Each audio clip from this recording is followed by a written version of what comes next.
മരിച്ചു കഴിഞ്ഞാലും കബറിലേക്ക് പോരുന്ന ഒരു പാപാണത്. ദുനിയാവിൽ നമ്മൾ പറഞ്ഞുണ്ടാക്കിയതും വേദനിപ്പിച്ചതും കുത്തുവാക്കൊക്കെ കൊണ്ട് എത്ര മനസ്സ് വേദനിച്ചവരുണ്ടെന്നറിയോ? നമുക്കതൊരു ജയായിരിക്കും. ഞാനതങ്ങ് പറഞ്ഞപ്പോ പിന്നെ അതിന്റെ മുഖം മാറിയ കാണാൻ നല്ല രസായിരുന്നു എന്ന് പറയാൻ രസാ. അതുകൊണ്ട് മുറിഞ്ഞൊരു മനസ്സിനൊരു ഓയിൽമെന്റും ഇല്ല, ഒരു മരുന്നുമില്ല.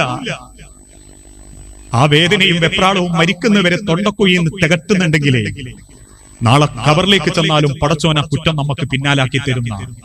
അതുകൊണ്ട് പ്രിയപ്പെട്ടവർ, ഒരു മുസ്ലിമിന്റെ മൂല്യം എന്ന് പറഞ്ഞാൽ അവന്റെ നല്ല സ്വഭാവ, അവന്റെ പെരുമാറ്റ, അവന്റെ ഇടപെടലുകളാണ്. എല്ലാ രംഗത്തും ഞാൻ അവസാനിപ്പിക്കുക. അതുകൊണ്ട് എന്റെ പ്രിയപ്പെട്ട സഹോദരങ്ങളോട്, ശ്രേഷ്ഠമായൊരു സമൂഹ നമ്മൾ ആർക്കും ചൂണ്ടിക്കാണിച്ചിട്ട് ഞാനൊരു മുസ്ലിമാണെന്ന് നെഞ്ചു വിരിച്ച് പറയാൻ പറ്റുന്ന ശ്രേഷ്ഠമാക്കപ്പെട്ട ഒരു ജീവിതത്തിന്റെ ഉടമകൾ.